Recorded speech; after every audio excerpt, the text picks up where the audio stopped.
Hello students, today we will be discussing about socio-economic analysis. In that, we will look at analysis of social relations of economic life.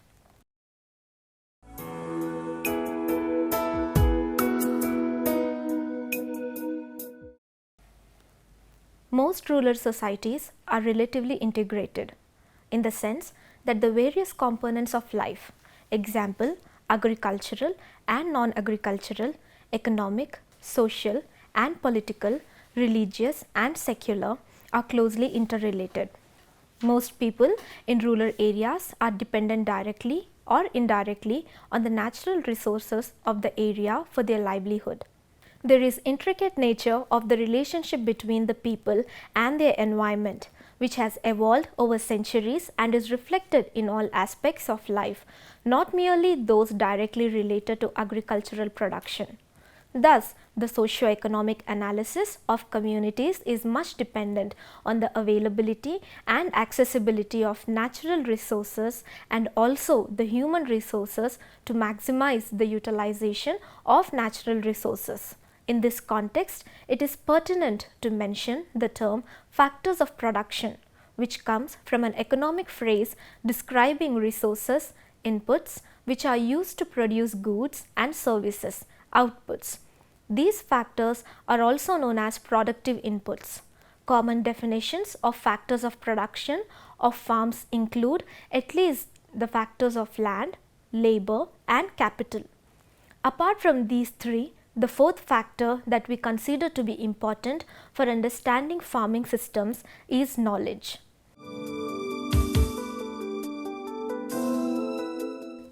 This refers to the farm's land base, whether it is in one field or divided into different parcels, as well as its agricultural qualities.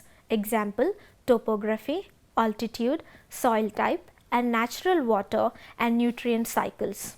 All of these characteristics set limits on farming activities. Example, number and size of livestock that can take place on farm. Capital is often defined in terms of the 5 capitals, that is human, natural, social, financial and physical or manufactured, which are also referred in the Sustainable Livelihoods framework. In simple terms, capital refers to cash available or things that can be sold for cash. In many rural societies, savings are in the form of cattle or other livestock that can be sold in times of emergency. Capital is also available from local credit systems, formal and informal. The possibility for farmers to raise capital depends on many aspects on the farm. For instance, having good storage facilities, diversity and quality of farm products and services, possibilities for adding value, as well as access to markets.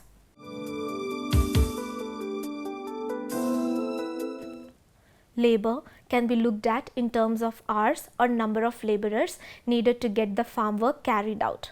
For example, some crops are more labor intensive than others.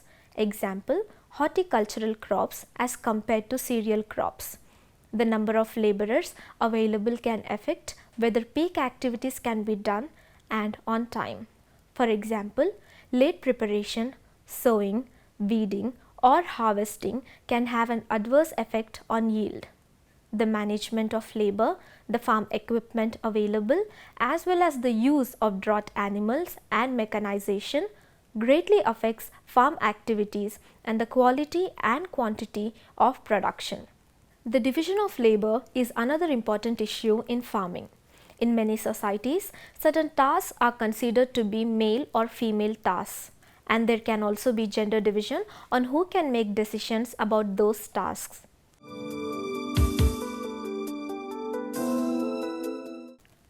Knowledge can be described as the result of perceptions, learning and reason. Farmers' knowledge as well as their skills is constantly being renewed as farmers adapt their practices to changing conditions or because of new insights and learning. These can come from their own observations or from information from elsewhere, such as from other farmers, from older generations, from schooling, from media such as radio, print, or internet-based resources, from research and extension, as well as from traders and salespeople. A farm can therefore be looked at as a system of resource flows in, through and out of the farm. Central to the farm is a farmer family with particular views and action perspectives managing the farm's resources. This they do by making the most of the possibilities that their capital, land, labor and knowledge offer them.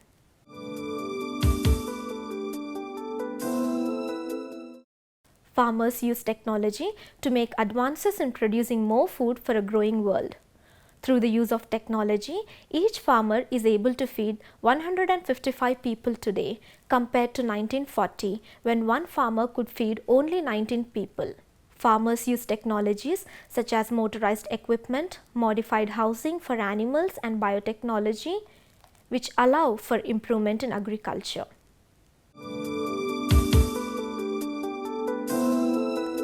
New agrarian technology.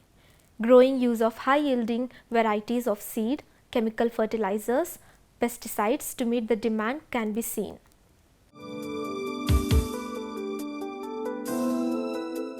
Now a farmer can cultivate on more than 2 acres of land with less labor. The use of planters and harvesters makes the process so easy.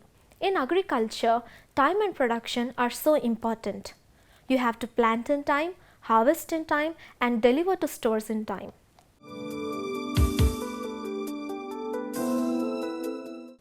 Modern transportation technology facilities help farmers easily transport fertilizers or other farm products to their farms, and it also speeds the supply of agricultural products from farms to the markets where consumers get them on a daily basis.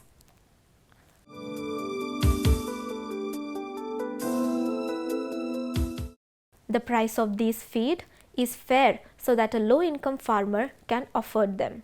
Most of these manufactured animal feeds have extra nutrition which improve on the animal's health, and the output of these animals will also increase.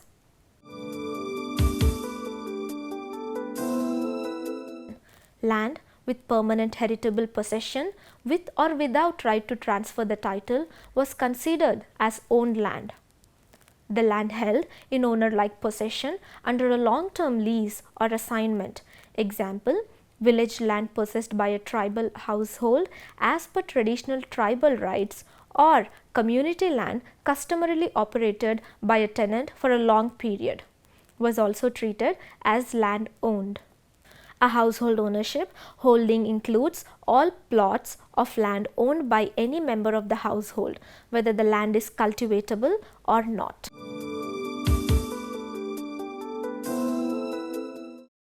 India is a land of small farmers. The small holding character of Indian agriculture is much more prominent today than even before.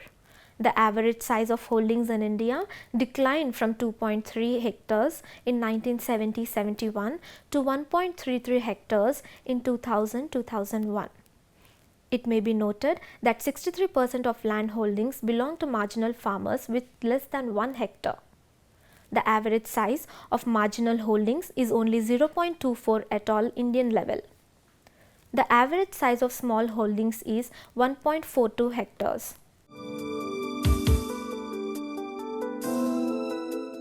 The access to irrigation has increased for all categories of farmers. It is the highest for marginal farmers, followed by small farmers.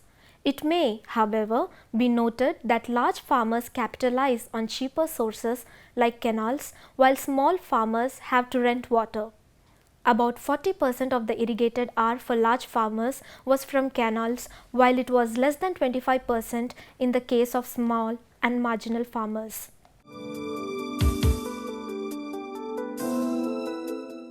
The fertilizer per hectare is inversely related to farm size for both irrigated and unirrigated areas. Similarly, the percentage of area under high yielding varieties is also inversely related to farm size. Multiple cropping index is higher for marginal and small farmers than that for medium and large farmers. It is observed that small and marginal farmers allocate larger proportion of their cultivated land to high value crops like fruits and vegetables. Small and marginal farmers allocate larger proportion of rice and wheat than other farmers. Small and marginal farmers allocate lower proportion of land to pulses and oilseeds. The contribution to output is higher for marginal and small farmers as compared to their share in area. In terms of production, small and marginal farmers also make larger contribution to the production of high value crops. They contribute around 70% to the total production of vegetables, 55% to fruits against their share of 44% in land area. Their share in cereal production is 52% and 69% in milk production. Thus, small farmers contribute to both diversification and food security. Only in the cases of pulses and oilseeds, their share is lower than the other farmers.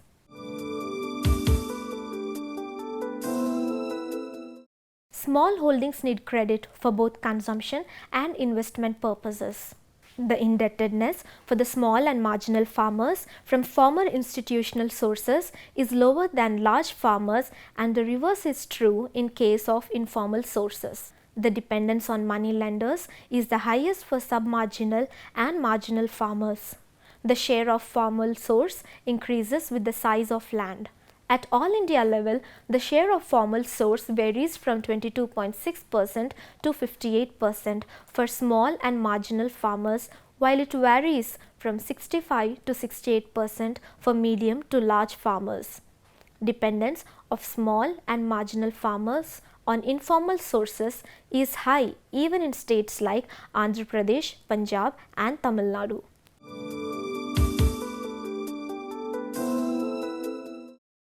Women work extensively in production of major grains and millets in land preparation, seed selection and seedling production, sowing, applying manure, weeding, transplanting, threshing, winnowing and harvesting in livestock production, fish processing, etc.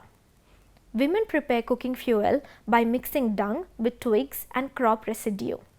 In animal husbandry, women have multiple roles ranging from animal care, grazing, fodder collection and cleaning of animal sheds to processing of milk and livestock products.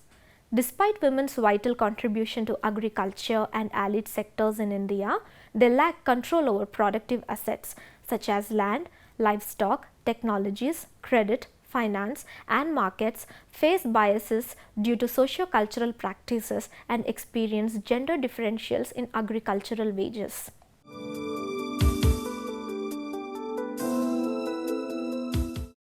It refers to the cost of various inputs and input services used for raising a particular crop. It includes all the operations from land preparation to threshing, cleaning and taking the product from the field to home. Cost of cultivation always refers to unit area, that is acre or hectare.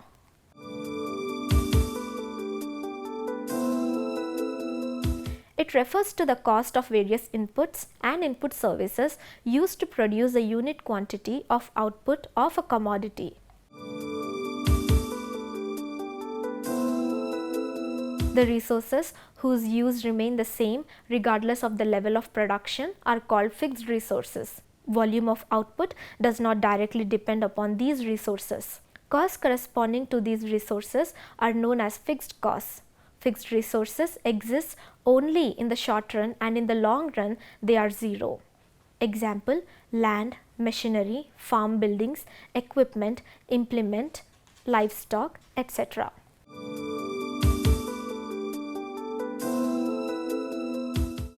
The resources whose use vary with the level of production are known as variable resources. Volume of output directly depends on these resources. Costs corresponding to these resources are known as variable costs. Variable resources exist both in the short run and in the long run. Seeds, fertilizers, plant protection chemicals, FYM, feeds, medicines, etc. are examples of variable resources.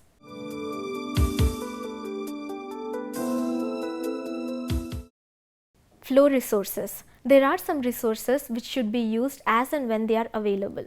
They cannot be stored or stocked for a future use. Services are forthcoming like a flow. Examples are labor, sunshine, land, farm buildings, machinery, equipment, etc.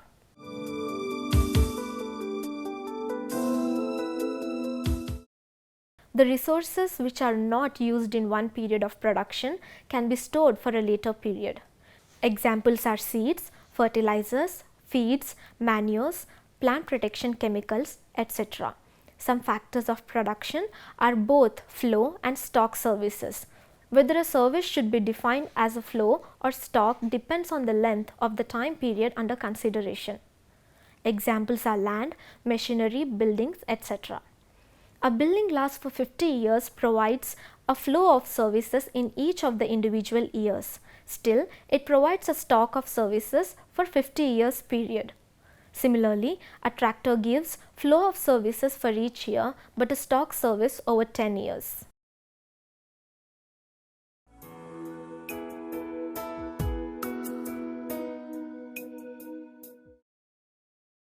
The distribution of national income in India totally remained unequal, although its volume has grown sizably, more particularly during the last 2 decades. Rather, with this growth of national income over the last 2 decades, inequality in the distribution of personal income has been accentuated. Moreover, the top 50% of the urban population enjoyed about 75% of the aggregate income, while the remaining bottom 50% of the urban population enjoyed only 25% of the income, leading to a situation where few rich become richer and a few poor become poorer.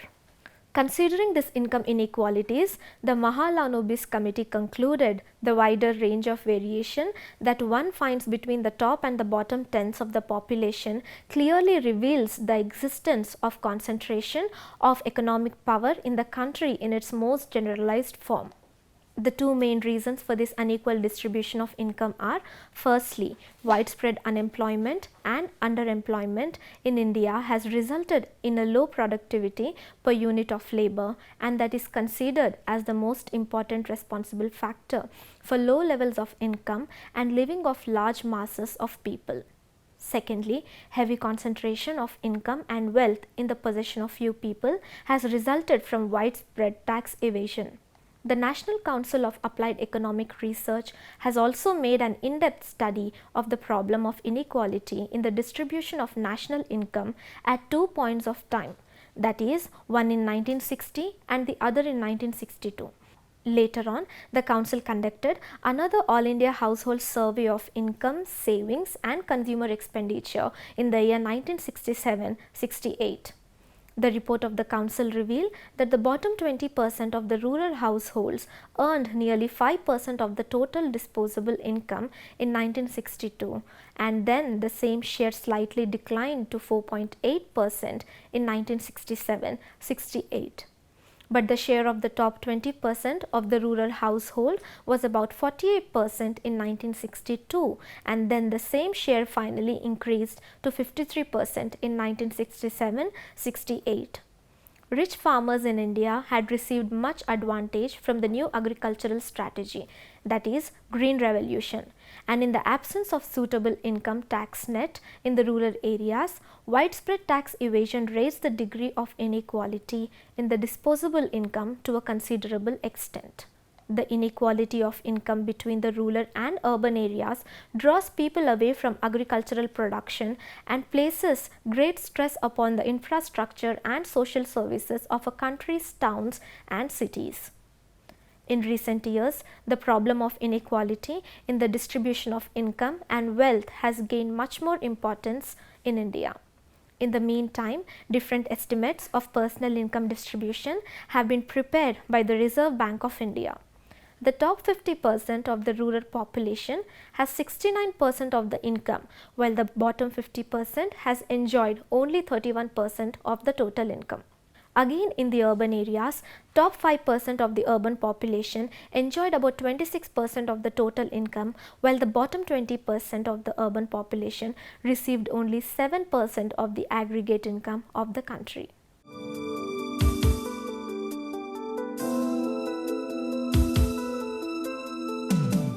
India ranked second worldwide in the farm output.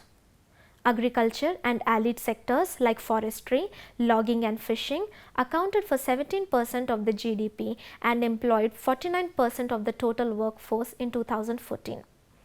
As the Indian economy has diversified and grown, agriculture's contribution to GDP has steadily declined from 1951 to 2011. Yet, it is still the largest employment source and a significant piece of the overall socio-economic development of India. Crop yield per unit area of all crops has grown since 1950 due to the special emphasis placed on agriculture in the 5-year plans and steady improvements in irrigation, technology, application of modern agricultural practices and provision of agricultural credit and subsidies since the Green Revolution in India. However, international comparisons reveal the average yield in India is generally 30% to 50% of the highest average yield in the world. The states of Uttar Pradesh, Punjab, Haryana, Madhya Pradesh, Andhra Pradesh, Telangana, Bihar, West Bengal, Gujarat and Maharashtra are key contributors to Indian agriculture.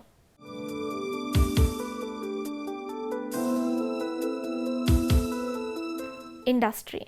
Industry accounts for 26% of GDP and employs 22% of the total workforce. According to the World Bank, India's industrial manufacturing GDP output in 2015 was 6th largest in the world on current US dollar basis.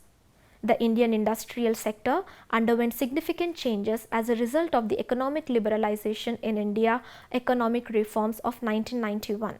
Which removed import restrictions, brought in foreign competition, led to the privatization of certain government-owned public sector industries, liberalized the foreign direct investment regime, improved infrastructure, and led to an expansion in the production of fast-moving consumer goods.